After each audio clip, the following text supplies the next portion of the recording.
Les faits ont eu lieu dans la nuit de lundi à mardi. Cette fois, ce sont les communes de Bréhémont et de Saint-Benoît-la-Forêt qui ont fait les frais de cambriolage. Pour les deux mairies touchées, pas de pertes ou de dégâts majeurs. Quelques euros disparus, un peu de matériel informatique en moins. Rien de bien alléchant donc, d'où une certaine incompréhension. Apparemment, les personnes se sont introduites par la fenêtre en forçant la fenêtre, donc et en cassant la crémone de la fenêtre. Et après, ils arrivaient directement dans le bureau. Et les voleurs ont mis la main sur la caisse, un fond de caisse et quelques billets que l'on avait dans des enveloppes. Et ça s'élève à 171 €, plus quelques carnets de timbres et puis des clés USB. Alors il y a eu effraction sur la porte d'entrée de la salle des fêtes pour accéder dans la mairie, pour commettre un vol. Et apparemment ils n'ont rien volé, rien trouvé de ce qui était intéressant pour eux.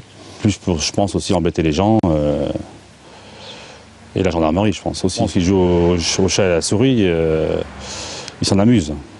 À la gendarmerie, on est par contre loin de s'en amuser, car si les derniers cambriolages n'ont pas été très fructueux, d'autres comme à Sachet, où ce sont là les ordinateurs portables de l'école qui ont été dérobés, se révèlent beaucoup plus préjudiciables. Pour moi, c'est pas un jeu, puisque il n'y a pas de petit cambriolage ou de grand cambriolage.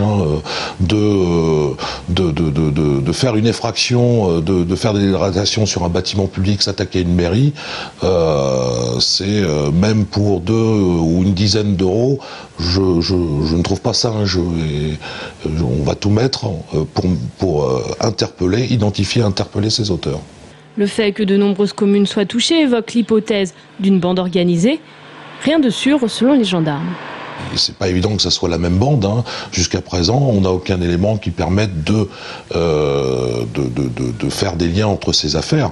Il y a des grandes chances pour que ce soit la même bande ou deux bandes qui sévissent, mais rien pour l'instant nous permet de lier ces affaires ensemble.